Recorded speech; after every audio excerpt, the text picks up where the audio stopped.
Greetings, book lovers everywhere, and welcome to E-Train Talks. I'm your host, E-Train, and I am so excited for this interview. It's a talk that I've been anticipating for a long time and actually had to reschedule, which just added to my anticipation and excitement because my author that I'm talking with today, I devoured her newest novel. I read it in one sitting, and woo, it was amazing. And you might not know this about me, but I am a huge mythology fan. Everything from Percy Jackson to, of course, this story right here, Medusa, the Myth of Monsters. It's an epic story that takes readers past and through the world of the Greek gods and into the uncharted territory of the stories behind the monsters of Greek mythology. If you've not figured it out yet, sitting across from me virtually today is the awesome writer of meaningful, exciting, and impactful stories, award-winning author, Katherine Marsh! Yay! Thank you so much for having me. I'm really excited we finally made this happen. Me too. And I'm so thrilled you could take time out of your day to join me because I know that you have an interesting story to tell, and we are all ears. So, before we get into questions, here's just a little bit about Katherine. So, she was recently featured in a New York Times article with her story Medusa, and she was also awarded this year's New York Historical Society's Children's History Book Prize winner. That's a mouthful. So, I've devoured Katherine's newest story. I've also read Nowhere Boy, which I loved, and she even has a recent book, The Lost Tree, which was a finalist for the National Book Award. How about that, everybody? The National Book Award finalist.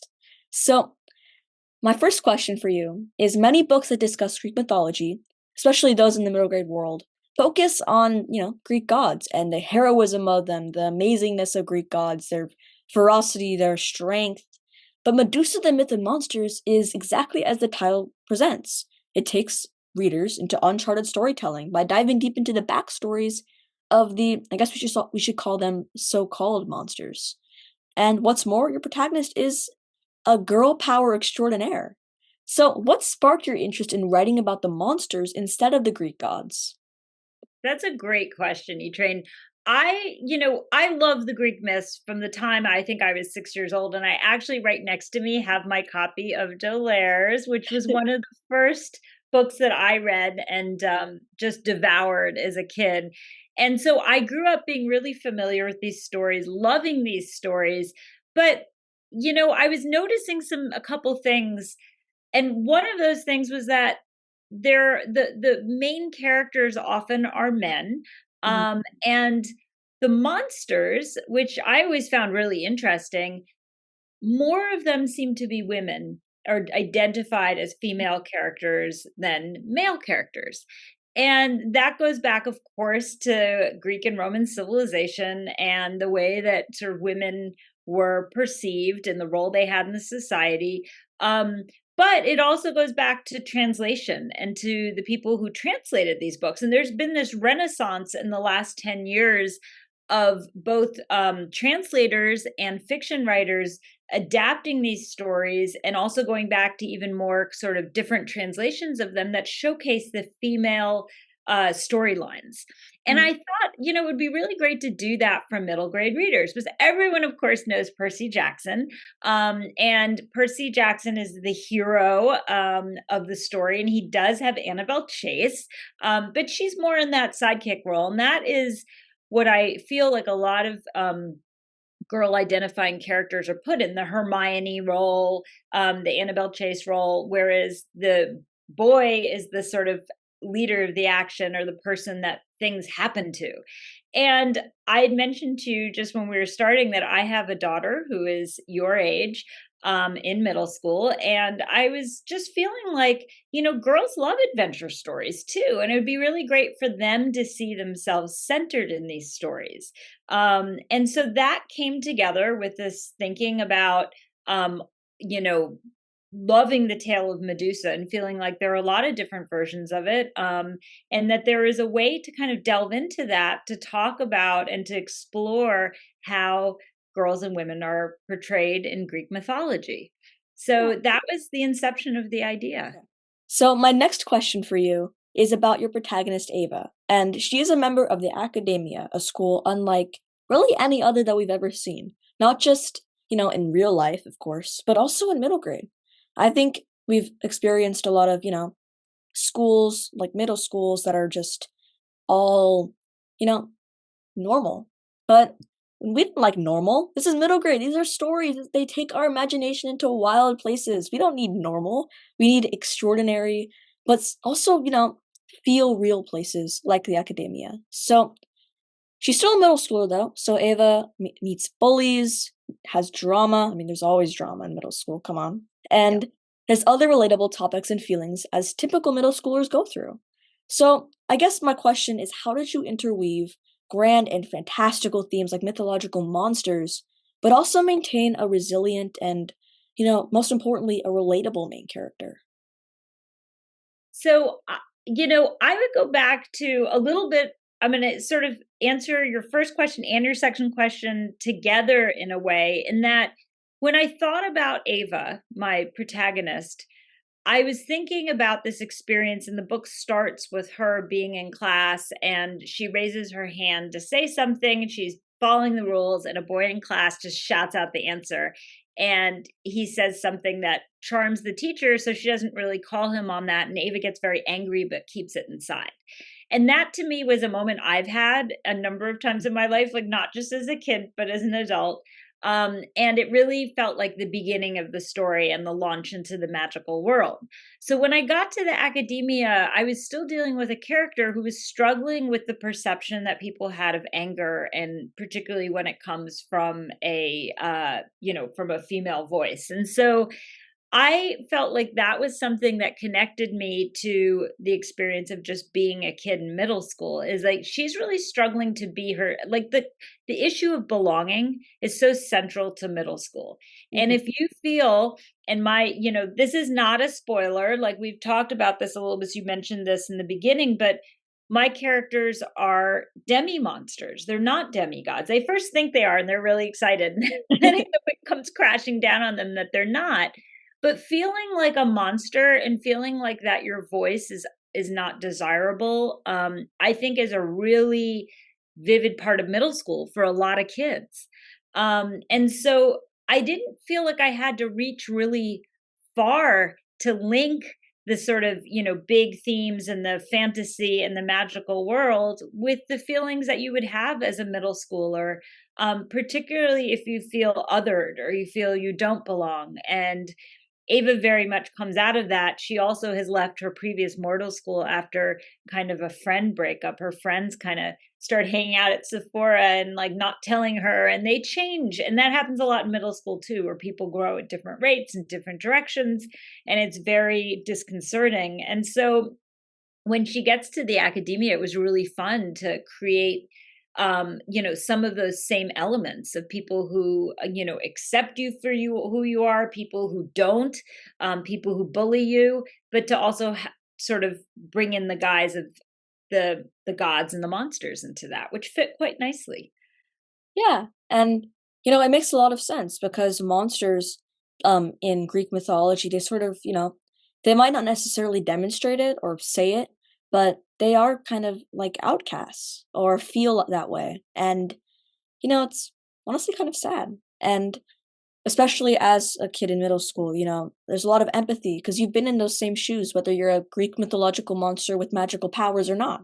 So I think I love that's really well put. Because it's like, it's sort of, my book raises the question of like, well, monsters, they have powers and so do gods. So why are some of these like individuals called monsters, and why are they called gods? And there is a matter of perspective there. And so it sort of challenges you to think a little bit about maybe even your world in middle school, and why certain people are considered popular and powerful and some people aren't. And sort of that was a piece of it too for me. Yeah, I love that. And so, as mentioned, I am probably the biggest Greco mythology fan that they'll ever meet. I mean, there's probably a lot who are near that level, but will never beat me, guys. And so I'm not alone in this love. And what I'm curious about is what got you interested in writing about Greek mythology, and also just Greek mythology in the first place, not just writing about it, but also just loving it at heart. So Have you always had a passion, or did you discover it later, maybe in your writing career? No, I definitely always loved it from the beginning. And it scares me a little when you're like, I'm the super, super, super myth kid, because I feel like inevitably a super, super myth kid will find something in my book that like they will take issue with, and I bet they'll be right about. And I love that about my readers, by the way. Like I think that's awesome. Um, I feel like I connected to the Greek myths because they were exciting stories. And I started reading them, like I said, when I was like 6 years old. And then I continued to like them, and I studied Latin for a little while. So I was interested in the whole like Greco-Roman world and where these stories came from. But I also like them because they deal with these like big themes, these big ideas that you're sort of grappling with, you're starting to grapple with in the middle grade years, like mortality and loss and love and being faithful to each other, and all of these like big ideas are represented in these really exciting and sometimes totally inappropriate stories. And I want to defend that with the Greek myths. Is like there are some really, I always say to the kids, because when I visit schools, sometimes we talk about the story of the Greek Titan goddess Metis, who is Zeus's first wife, and how she turned herself into a fly when her and Zeus were having some sort of competitive fun, and I'm like, this is so weird. Like, what if you sort of step back? You're like, these gods and monsters and this whole world is so strange, and that's what makes it wonderful to me. Is that if you think you have a weird family, read Greek mythology, and you'll feel much better. Yeah, it's a really good comfort. So I think I always identified with the weirdness, with the big themes, and then just with the colorful stories. Like that was my initial interest in it. And so, it was something that I loved so much that I introduced to my children very early. And when my son was about 4 years old, somehow we were having a conversation, and he said, "You know who our god is?" And I said, "Who?" And he said, "Zeus." Because we talked about him so much, and it was just very funny because it was so important for me to introduce these stories. But I also think there are some that are problematic. And I think, especially in some of the translations that have been handed down to us, that have been done, primarily by white men. And so there are ways also to, I think, to take these stories and adapt them to sort of more contemporary sensibilities. And that was also a fun challenge. So, my next question for you, Catherine, is a question that I'm really curious about. So, this might be a bit of a toughie, so feel free to take your time. But if you could choose to have one power of any of the Greek monsters in Greek mythological lore, which power would it be and why? So I've thought a lot about this because I had a lot of fun thinking about the powers that my kids would have at the school. And I made a list of my bestiary of all the monsters and looked at like all the powers they had and picked out some of my favorite for the characters in the Myth of Monsters. But I think my personal favorite is probably the power of transformation, because I think it's something that we all can do. But of course, I would love to have it to a higher level, and I would love to be able to just completely transform myself into different identities and different people. But that's kind of what I do as a writer, right? Oh, And that's probably why I love it so much. The idea of it is I just want to live 1,000 lives. Like I want to imagine so many different experiences, and that's what I love about what I do. But it would be fun to actually do it off the page too. my next question for you is about your other story that I read, Nowhere Boy. Right here. Right. So, Nowhere Boy is a pretty powerful and relevant story, and it tackles themes and topics just like that. So, it is a powerful and timely tale that sheds light on how refugees are treated and how two people who might seem entirely different can grow connected through bonds as old as just love and time. So, I happened to read that your grandparents all came from Eastern Europe to escape war, oppression, and poverty. So, can you share how your family background and experiences influenced your writing of Nowhere Boy, and what message do you really want your readers to take away from Max and Ahmed's story? Great question. So A small tiny correction is that 3 out of my 4 grandparents were born overseas and came to this country as immigrants. I have one grandparent who was born here, but her parents were immigrants. So, fairly recent, like third generation, in most cases, for me, fourth in one case. My grandparents came from the same part of the world. They all came from either the Russian Empire, what became then Poland at one point, Ukraine, which was part of the Russian Empire. My father's side of the family are Jewish, and my grandfather came to this country when he was a boy with his parents.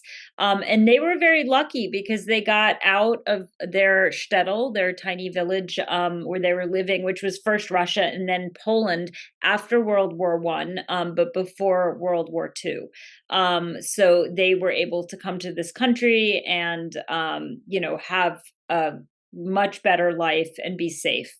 My mother's family are half Ukrainian, half Belarusian, and they're Eastern Orthodox Christian. And what's so fascinating is that my 2 grandfathers actually grew up probably about like 100 kilometers or 100 kilometers away from each other, but in completely different communities and worlds. And my grandparents on that side both came by themselves to this country as very young people. My grandmother was about 21 and my grandfather was 17 when he came here by himself, and he came to escape the draft in World War One.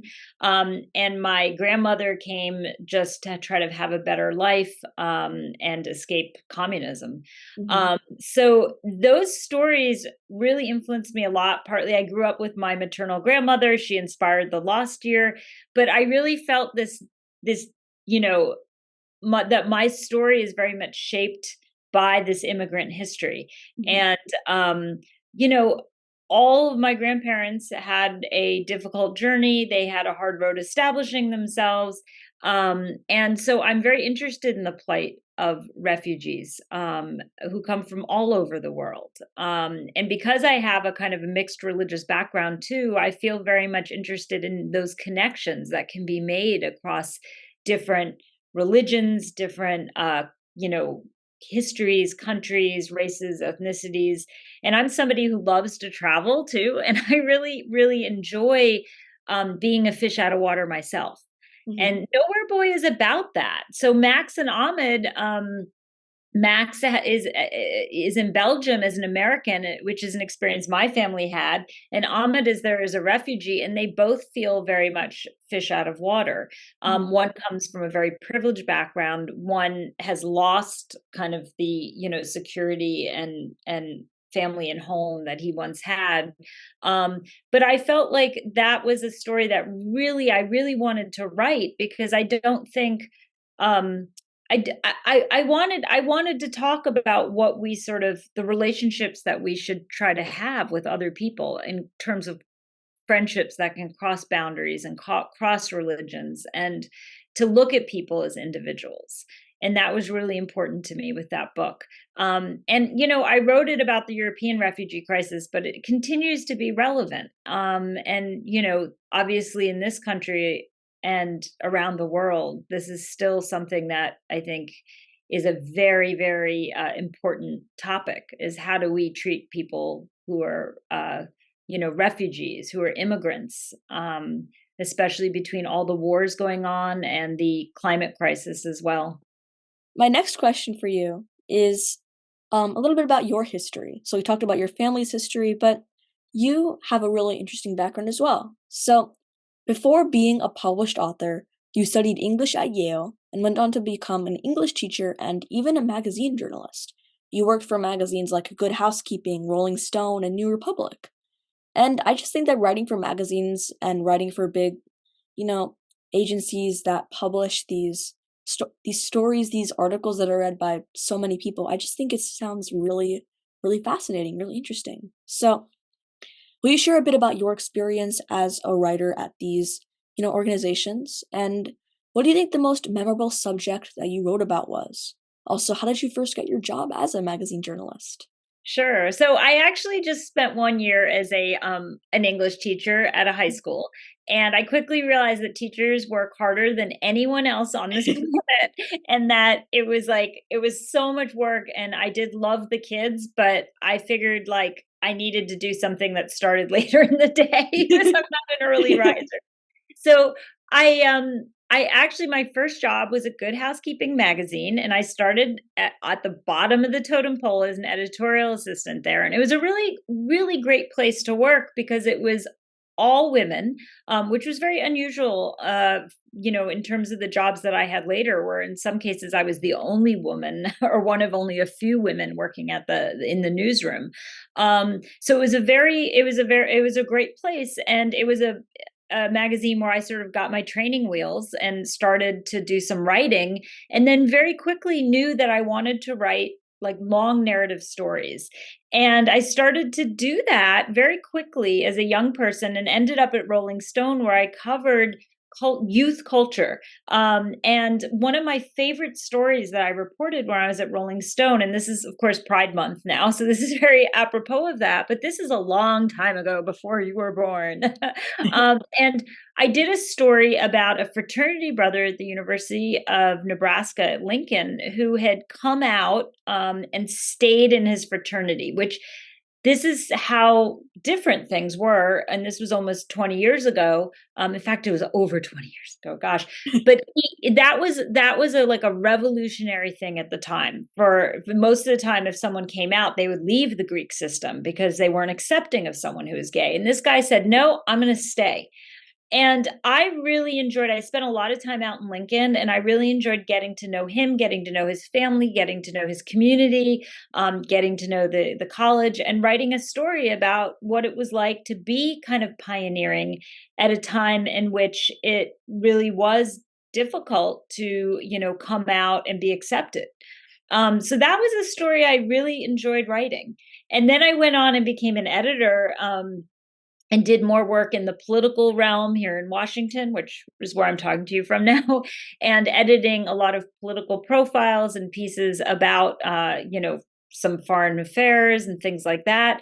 And it just gave me a really broad sense of the world. And I totally recommend people who want to become writers to try being a journalist first. It's a hard time to be a journalist. Sadly, a lot of places have closed down and people don't read news as much anymore, unfortunately, but it's a really good way to sort of learn about the world, to learn how to like actually use real life, which I do in all of my books pretty much, even the fantasies. Like I look at history and I look at things like that. I do research and reporting, and to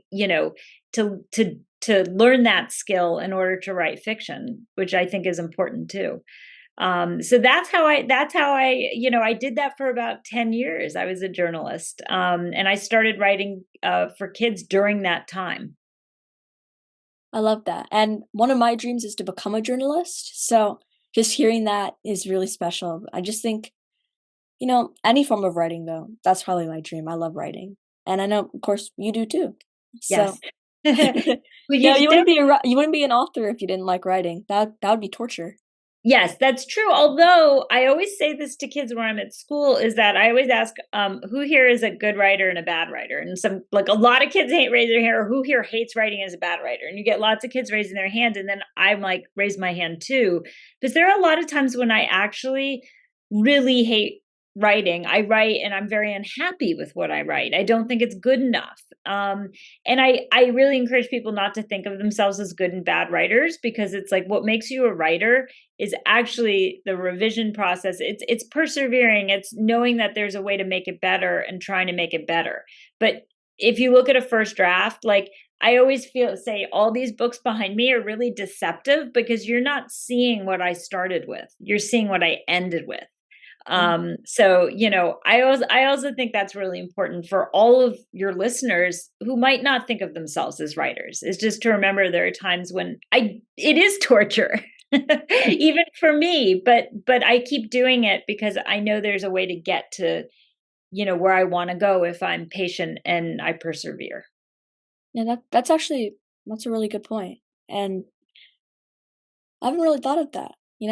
I think that just you always might figure just because writing is so much work that everybody who writes, has to love it. But I think also just kind of growing and working hard, even if you don't love it at first, that's also super important.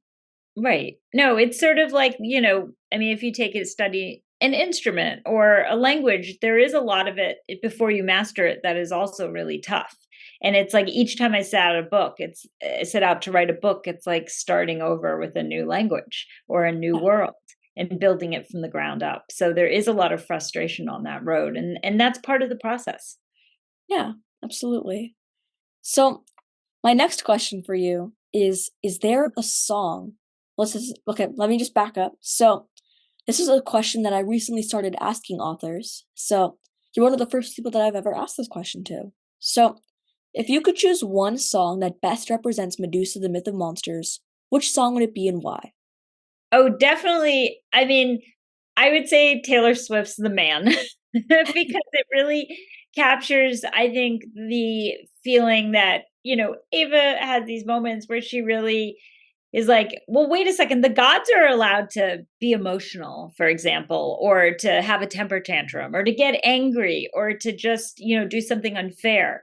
Why am I not allowed to? And I Yeah, think that's a really valid question. So I love the song. That song, I think, is just a really fun pop way of sort of, talking about that question. So I would say that that is a good fit for yeah. Medusa. That is a really great answer. And you know, Taylor Swift, a lot of her songs really represent those sorts of feelings that, like, you have the power, you can really do anything. And I really admire her for those lyrics. Yeah, and Medusa's about finding your voice, but Yeah, still being yourself. And I think that that is like all of I mean, I'm still trying to do that. We're all still trying to do that, but that's right. part of the journey. Yeah. So I have a couple more questions for you, but this one is what I'm really excited for. So of course, I mentioned it earlier, probably like a million times, and I'll of course bring it up a million more times. I love your writing so much. So what I'm curious about is, are there any other upcoming middle grade books of yours? Because I'm just I know I am, and I know that everybody else after watching this interview is. We're all dying to read more of your stories. So what's coming up next for you? Well, I have a lot coming up. So, the next book that is out is going to be the second book in the Myth of Monsters series, and it's called The God's Revenge. And it is going to feature, it's still from Ava's point of view, who's my protagonist, and it still has the same gang of kids, and they are, there are like three core girls, and then Ava's brother Jax and their friend Arnold, who I absolutely love. And they are going to go on another adventure, and one of them is going to have a crisis. And I'm really excited. I actually think the next book is even better. You'll have to tell me, I Adrian. will. I think it's really I had a ball writing it. I think it's very funny too, and I enjoyed working in a lot of humor as well. So that book comes out in April of 2025, The God's Revenge, and then I'm now working on another book that is a I've always wanted to write a story that has I mean, gangs of kids going on adventures is like pretty much part of most of my books. But I spent my summers out in a part of Long Island that is in the Hamptons, which sounds very swank and fancy, but in the working class kind of area of it, which was called Springs. It was where the artists and the sort of more working class people lived. And I've always wanted to write about that and write about a gang of kids out there in the summer who are bonded together by their love of conspiracy theories, which I think are really big in the American consciousness right now, and even for kids. Like kids are always talking about conspiracy theories, and end up going on an adventure that is based loosely on Stand By Me, a little bit of that story, which is based on a story by Stephen King called The Body. So they go on an adventure to a decommissioned radar station in Long Island that is actually the basis for Stranger Things. Oh, If you like Stranger Things, so it's like a radar station that was used for creepy experiments, and they go there to try to figure out what's going on. So it's kind of like a little bit like Goonies, a little bit Stand By Me, a little all those things wrapped up with a place that I absolutely love. So I'm really excited for that book. I wanted it to be another fast-paced adventure, but something that also says something about America and the country I love. And a lot of my books don't take place in this country, actually. Huh. And that's They take so place, in foreign place. I mean, the Myth of Monsters takes place in Italy. Nowhere Boy takes place in Belgium. The Lost Year takes place partly in New York, but also partly in Ukraine. So I really wanted to write a book about America, and this is my book. So I'm really excited for that one too, and that'll probably be out in 26 or 27. 26 or 27, that's so far away. That book, that's like, I'm so excited for that. I'm like, I think conspiracy theories are really, really interesting, and I do too. like tackling that, plus like the references, I guess, that you just made, like how it's similar to Stranger Things and the Goonies. I mean, oopsie. You got I so do get excited, you my almost knocked over the microphone. I'm so so put that together, and I know it's gonna be an amazing story, and you know, hopefully, I don't well, actually, no, I don't think I'll ever be too old for middle grade, even if I'm gonna be, what, 16, 17 when it comes out, who I cares? hope not. I mean, I I still like to read it. Yeah, I know that I'm always going to love reading middle grade, and that's just gonna be a story that I'm really excited for, and, um, you know, I hate waiting, and waiting that's like 2 or 3 years just sitting on that thought that an amazing story is coming out, and I'm gonna have to wait that long to read You're it, but putting a lot of pressure on me. I have to write faster. I So, think I no, no, no, no, no, you don't need to write faster, just, yeah. write write, write your heart out. Yeah. Well, that's definitely what I'm trying to do for all my readers and for their parents too, because I want to say that, like, you said, oh, I maybe, I won't be too old then, but I actually hope that some of my books are read like together as families. Like, I think Medusa is a great book to read with, like, for, mother daughter book groups, or father son book groups, or family book groups. A lot of families listen to books together when they travel in the summer on audio, and I think that's a lot of fun because you can and then end up talking about some of those themes in the book. And it's just, I think it could be fun for all ages. Yeah, me too, and I can't wait, I know all of us can't wait, and now I'm sad because, we are to our last question of the interview. This is one that I've asked every single person that I've interviewed, so no pressure. Um, if you could be or meet any literary character, you could meet your favorite author or your favorite book character, who would it be and why? That's a great question. I've met some of my favorite authors, which has been really great. A great part of being an author is there are a number that I really admire that I've gotten to know. But in terms of a character, I would say I have always had a very special connection with E.B. White because he was a journalist and a children's book author. And that's kind of the way I've seen myself. And I'm also somebody who comes from New York, and he was a New Yorker and wrote about New York. And he also wrote about Maine, which is where my husband is from. And I spend time there with his family. So I would love to meet Charlotte.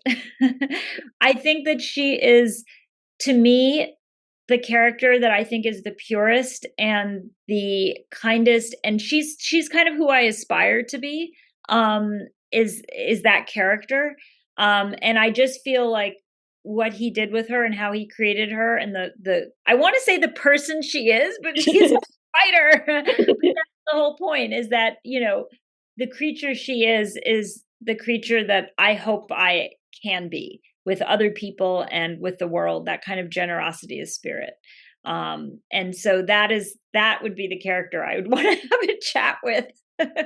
If you could have, like, a translator, like, that could speak spider, and then, you 2 would have a pretty good conversation. Exactly, exactly. I could study from. Yeah. I think Charlotte is an amazing character, an amazing choice as well, and this has been a really, really interesting and fun talk. We've had a couple, mishaps, like, with rescheduling, which isn't always fun, but it's always amazing to see the end result, and always, really special. Every single interview that I do, but I don't tell anybody, but this interview has been really extra special, and I'm really grateful that you could take time out of your day to talk with me. Thank you. It's been really special for me too. And I just listened to Julia Louis-Dreyfus has a podcast where she interviewed Patti Smith, and they kept having all these tech problems. Like over and over again, the Zoom kept failing.